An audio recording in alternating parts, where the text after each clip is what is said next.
vamos falar sobre hoje a carta aos Colossenses. Nós estamos estudando as cartas paulinas, lembrando que é o estudo de livro a livro, capítulo a capítulo da palavra de Deus.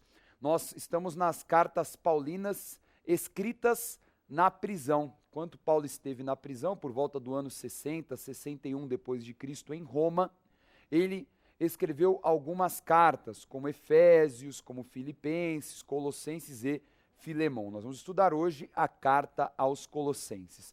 Antes de começarmos nosso estudo, é importante você se situar na linha do tempo. Que momento é esse que nós estamos estudando na palavra de Deus? Então, a história de Paulo se passa durante o Império Romano. Então, quando Roma dominava todo o mundo conhecido. Então, durante o império de Calígula e de Cláudio, você vê a linha abaixo, nós vemos que Paulo estava se preparando em Tarso e Antioquia. E a primeira viagem missionária começa no ano 47. Ele é enviado de Antioquia, da Síria, como apóstolo junto com Barnabé, por pastores e mestres, por profetas e mestres, para levar o evangelho à Ásia Menor. Na segunda viagem, a partir do ano 49, ele vai levar também para a Europa. E a terceira viagem, que exatamente ele passou também em Colossos, ele vai fortalecer as igrejas já abertas e abrir novas igrejas. Durante o império de Nero, Paulo é levado preso, como prisioneiro, para Roma, que seria a quarta viagem missionária.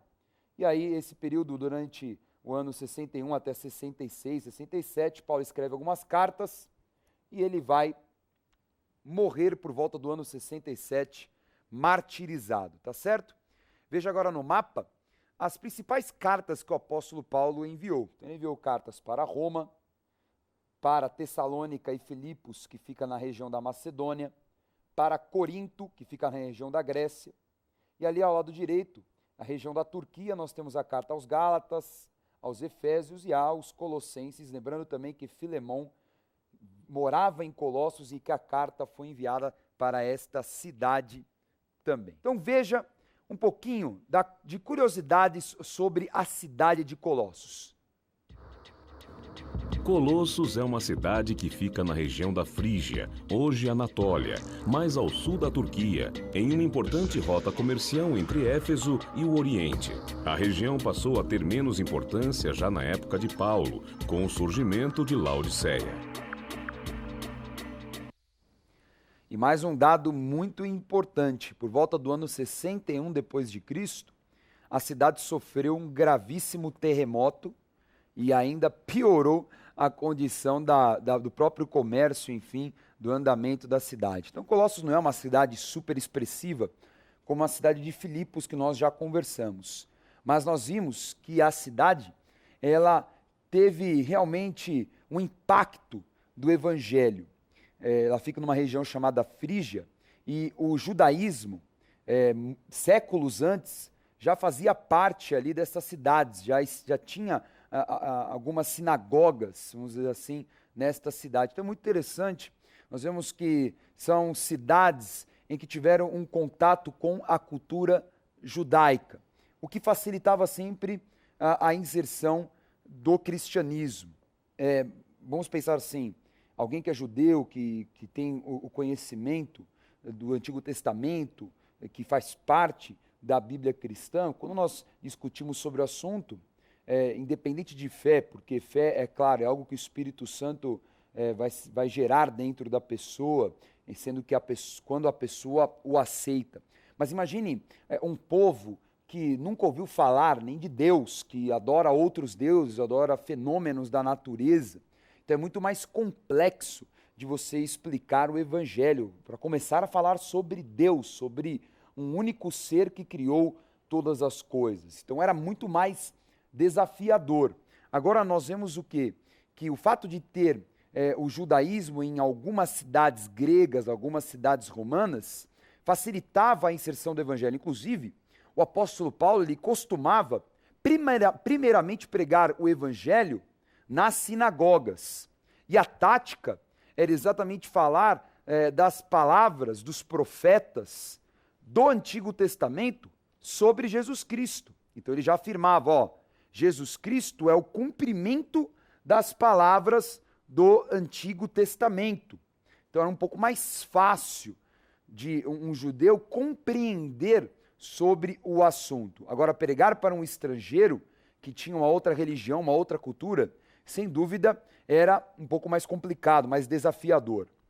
Enfim, ele vai chegar em Colossos, como sempre, ele vai começar falando com os judeus e assim por diante.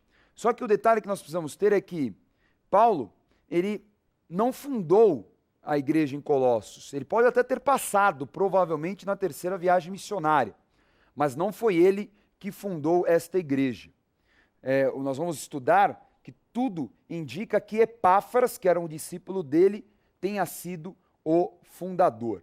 Vamos ver aonde fica a cidade de Colossos, aí no nosso mapa. Então, a cidade de Colossos, ela fica na região da Frígia, que é um pouco mais ao sul da Turquia. E você vê aí que ela é uma rota realmente em direção a Éfeso. Então, havia uma rota comercial que ligava toda essa região de Éfeso até a Mesopotâmia, a região do rio Tigre e Eufrates, que é hoje o Iraque. Perfeito? Há a possibilidade do apóstolo Paulo ter passado por Colossos, porque ele fala que passou em Frígia na terceira viagem missionária. Veja aí no mapa, a terceira viagem missionária, ele vai passar tanto na ida como na volta, muito próximo da região da Frígia. Perfeito? Vamos então ler um pouquinho de curiosidades sobre a igreja em Colossos e como o apóstolo Paulo tinha essa ligação com estes membros, com exatamente esta igreja que foi fundada nesta cidade. Vamos ler. Vamos lá, carta aos Colossenses, capítulo 1 e 2. Segundo fostes instruídos por Epáfras, nosso amado conservo, e quanto a vós outros, fiel ministro de Cristo, o qual também nos relatou do vosso amor no Espírito. Gostaria, pois, que soubesseis qual grande luta venho mantendo por vós, pelos laudicenses, e por quantos não me viram face a face. Então está aí o detalhe, talvez o fato de ele falar que ele não teve um encontro face a face, possa indicar o quê? Que ele nunca tenha ido à cidade de Colossos. Ou ele se refere a pessoas que se converteram depois, enfim. Mas Epáfras seria este homem-chave. Não confunda com Epafrodito, não é possivelmente a mesma pessoa, porque Epafrodito ficava em Filipos, que é lá na Grécia, na Macedônia, muito longe. E tudo fala que Epáfras, tanto nas outras cartas, que ele esteve tanto em Colossos como em Laodiceia, que é outra cidade muito próxima. Então é difícil falar que Epáfras é Epafrodito. Essa pessoa, ela foi fundamental. Fundador ou não, ela era o grande canal entre o apóstolo Paulo e esta cidade, esta igreja. E na verdade foi Epáfras, instruído por Paulo, que ministrou e que fundamentou esta igreja ali em Colossos. Veja agora no capítulo 4, as pessoas que estão relacionadas à cidade de Colossos. Vamos lá, carta aos Colossenses, capítulo 4. Quanto à minha situação, Tíquico, irmão amado e fiel ministro, e conservo no Senhor, de tudo vos informará. Em sua companhia vos envio Onésimo, o fiel e amado irmão, que é de vosso meio. Ele vos farão saber tudo que por aqui ocorre. Sauda-vos Aristarco, prisioneiro comigo, e Marcos, primo de Barnabé, sobre quem recebestes instruções. Se ele for ter convosco, acolhei-o.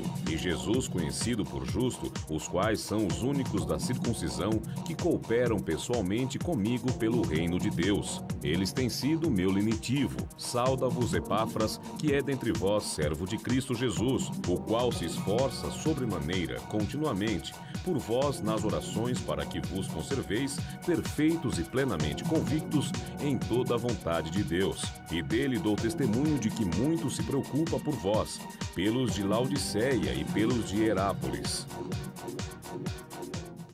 Então Epáfras, ele influenciava tanto a região de Colossos, como também igrejas que estavam em Laodiceia e Hierápolis.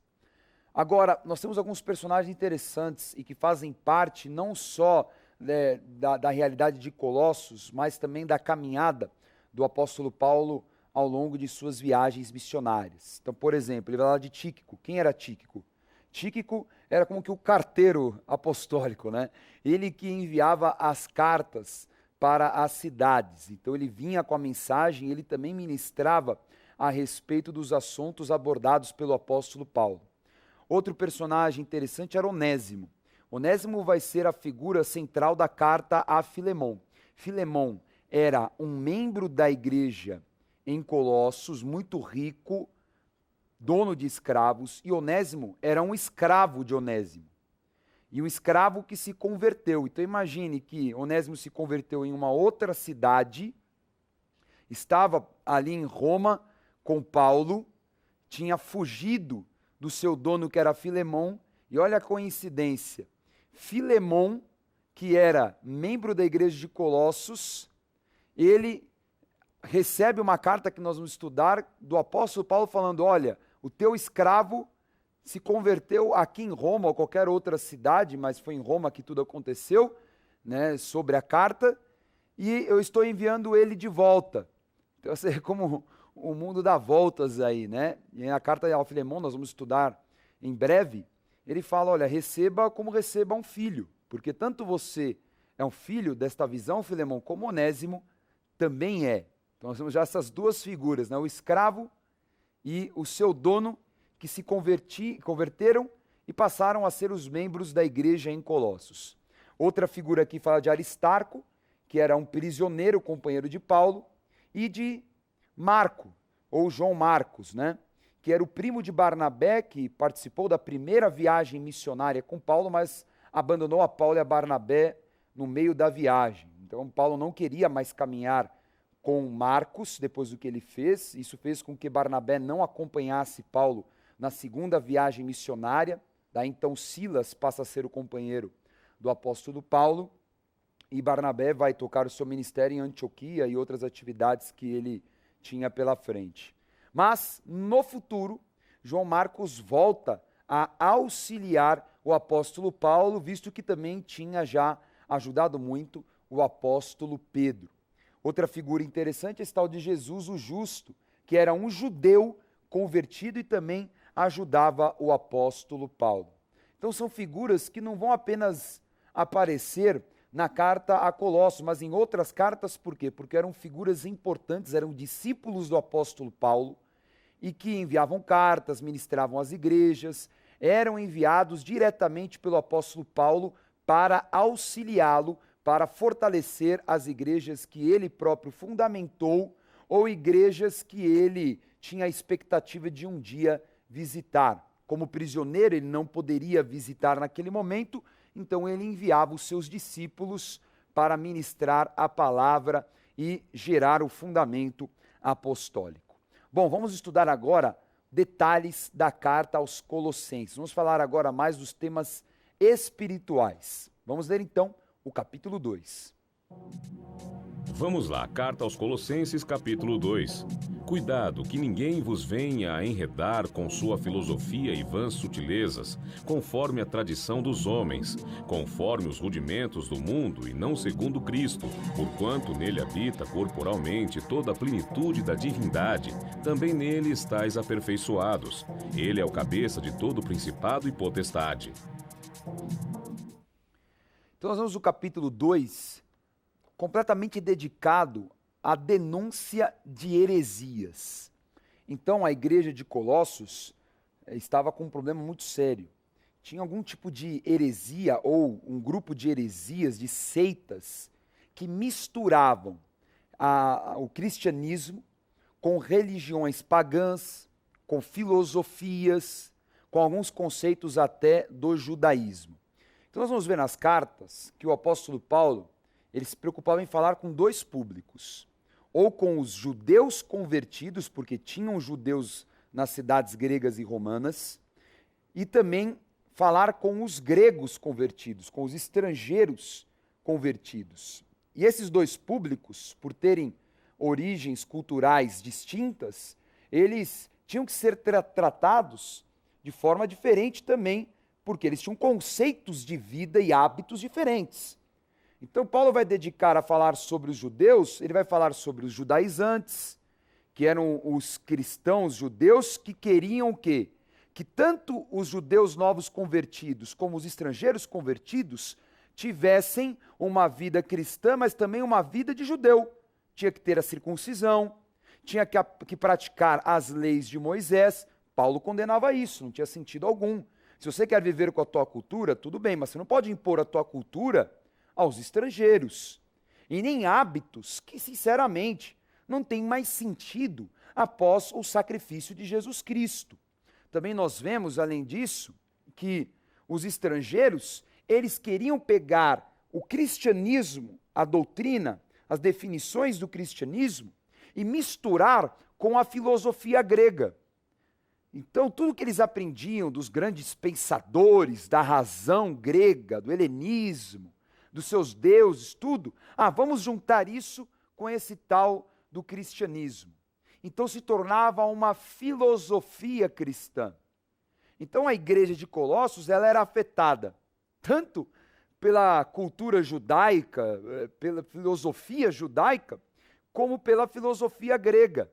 E aí era uma bagunça, era uma salada, aí tinha divisão, aí cada um queria entender o cristianismo do seu jeito. Mas não tem jeito de cristianismo. Cristianismo é cristianismo. A verdade da palavra é única. Jesus é um só. Não é que pode ter Jesus de um jeito, Jesus de outro jeito, não. A salvação vem pela fé. O único caminho é Jesus Cristo, não é força de pensamento. Não é porque você é mais conhecedor, quer dizer então que você está mais próximo de Deus. O conhecimento é essencial. Conhecimento é importante, mas a salvação vem pela fé. É claro que quanto mais eu conheço a palavra, o natural seria ter mais fé. Agora, não significa o quê? Que eu sei mais a Bíblia, então eu vou mais para o céu do que o outro. Não tem quem vai mais para o céu ou quem vai estar mais perto de Deus. Na verdade, você ter Deus dentro de você ou estar mais perto, se pode dizer assim, é a tua busca em oração, em conhecimento da palavra, em jejum, em santidade. É um conjunto de coisas. Aliás, outra coisa que o apóstolo Paulo vai enfrentar é exatamente o legalismo. Então vamos ler um pouquinho, mais um pouco sobre esse assunto, ainda no capítulo 2, sobre o que é esse tal legalismo. O que é uma pessoa legalista? Continuando, carta aos Colossenses, capítulo 2. Tendo sido sepultados juntamente com ele no batismo, no qual igualmente fostes ressuscitados mediante a fé no poder de Deus, que o ressuscitou dentre os mortos. E a vós outros que estáveis mortos pelas vossas transgressões e pela incircuncisão da vossa carne, vos deu vida juntamente com ele, perdoando todos os nossos delitos, tendo cancelado o escrito de dívida que era contra nós e que constava de ordenanças, o qual nos era prejudicial, removeu inteiramente, encravando-o na cruz, e despojando os principados e as potestades, publicamente os expôs ao desprezo, triunfando deles na cruz. Ninguém, pois, vos julgue por causa de comida e bebida, ou dia de festa, ou lua nova, ou sábados, porque tudo isso tem sido sombra das coisas que haviam de vir, porém o corpo é de Cristo. Ninguém se faça árbitro contra vós outros, pretextando humildade e culto dos anjos, baseando-se em visões, enfatuados sem motivo algum na sua mente carnal. Então aqui o apóstolo Paulo vai falar sobre o perdão que surgiu a partir da cruz. Então, Cristo venceu o pecado e a morte, triunfou sobre o inferno exatamente no seu sacrifício e na sua ressurreição. Isso nos basta, o entendimento disso, crer nisso e querer estar mais próximo de Deus com santidade, com dedicação na sua obra, entender o chamado, cumprir a missão que Deus confere a cada um de nós. Agora nós vemos aqui o apóstolo Paulo preocupado. Preocupado por quê? Fala assim, olha, Cristo cancelou a dívida.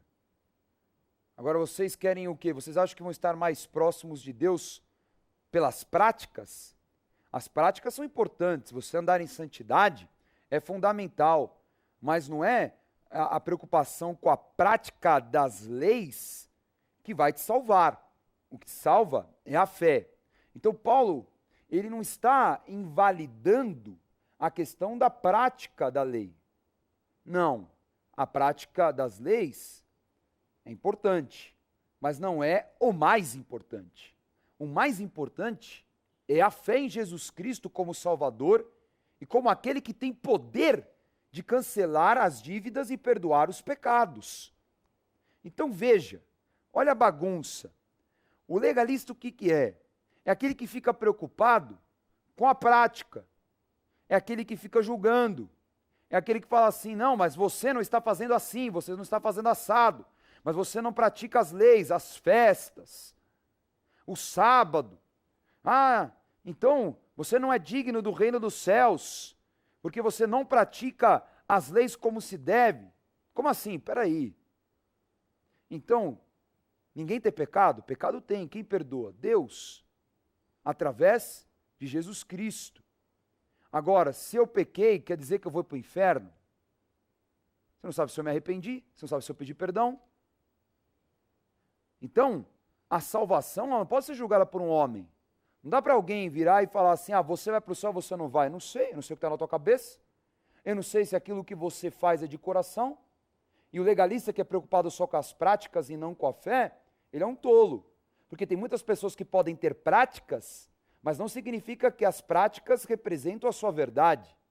Tem pessoas que só fazem por aparência. Tem pessoas que só fazem para demonstrar algo, que não quer dizer que tem certeza, não quer dizer que isso o define. Tem pessoas que têm um discurso incrível, mas será que praticam?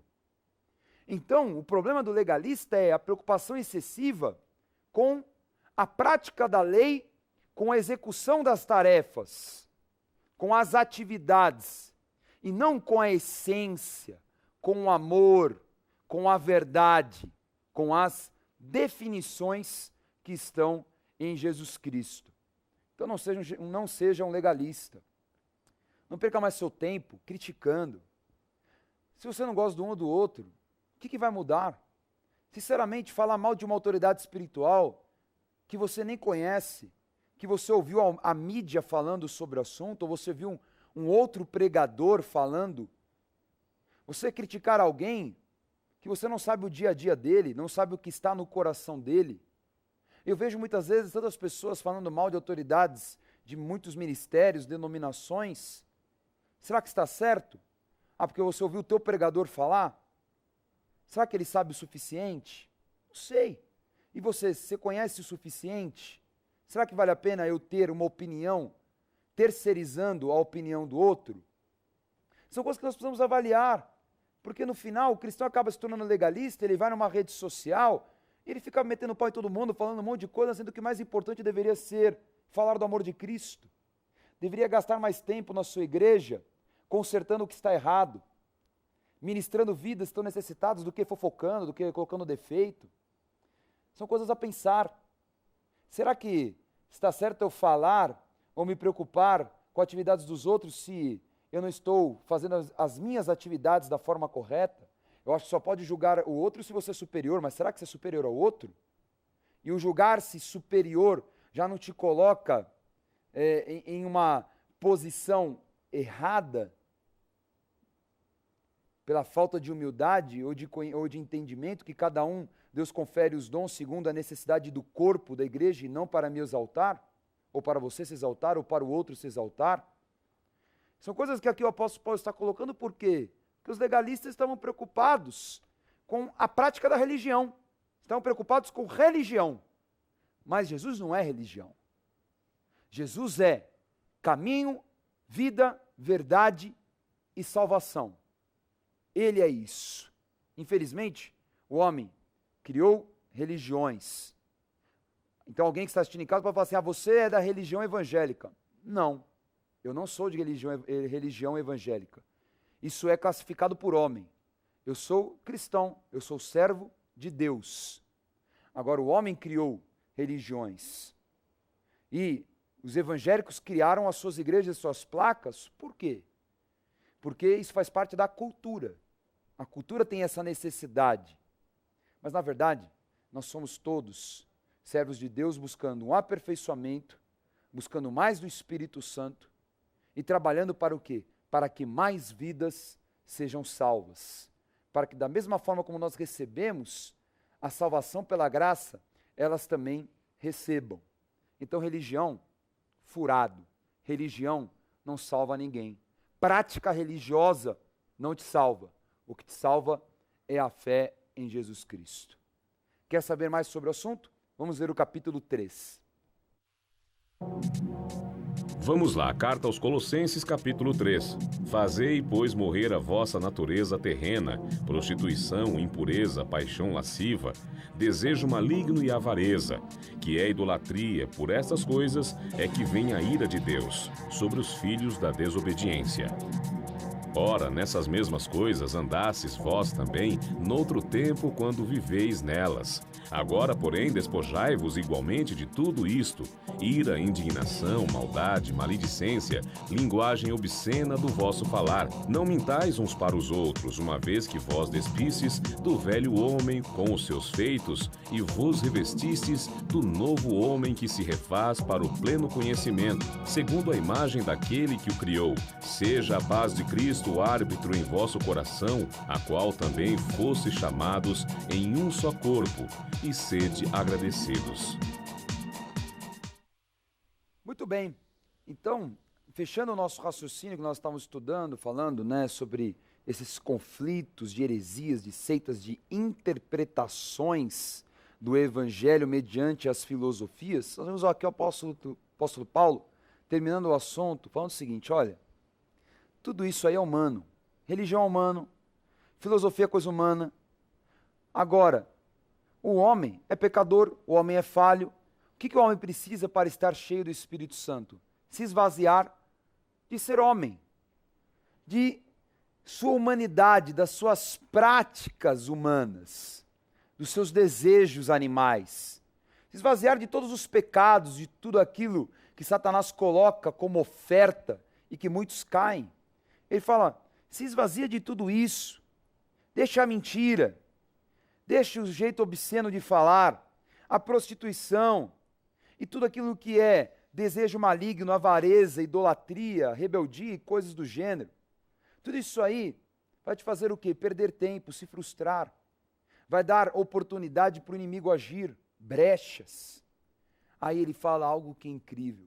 Quando você se desfaz desta humanidade pequena, medíocre, deixa de agir como um homem carnal e passa a ser um homem espiritual, aí ele fala assim, você está se revestindo de um novo homem que se refaz, porque nós nos refazemos todo dia, para o pleno conhecimento daquele que o criou, ou seja, você passa a ser aquilo que Adão era antes do pecado. Você passa a ser o ser perfeito que Deus criou, que era um ser espiritual. E ainda diz que a paz é o árbitro do coração, por quê? Porque você não tem conflitos, porque o pecado não está roubando o teu entendimento, porque Satanás não tem ocasião para causar confusão na tua cabeça, porque o Espírito Santo é muito mais forte, tem muito mais intensidade dentro de você. Então, se esvazia de todo tipo de conceito humano. Igreja de forma alguma, ela é um grupo fechado, ela é uma comunidade fechada, ela não tem de forma alguma interesses filosóficos, científicos ou coisa do gênero. A igreja é o ajuntamento, onde o Espírito Santo derrama poder e dons, para que nós possamos expandir o reino de Deus, pregando o evangelho e manifestando sinais, prodígios e poderes miraculosos. E através do amor, transformando vidas, trazendo elas para a luz, e assim o Espírito Santo vai convencê-las do pecado, da justiça e do juízo. Eu não vou perder mais meu tempo com fábula, nem com culto que não tem sentido algum, ou qualquer coisa que fuja da palavra de Deus. Eu só vou buscar a verdade, porque a verdade é o que importa, que Jesus é o Senhor e Salvador da humanidade. Vamos então revisar a aula de hoje.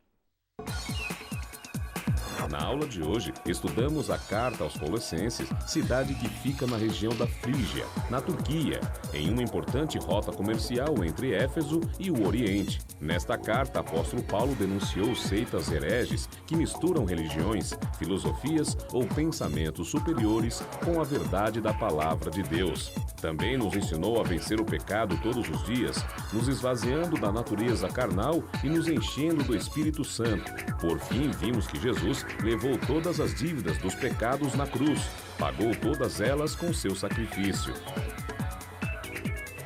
Até a próxima aula.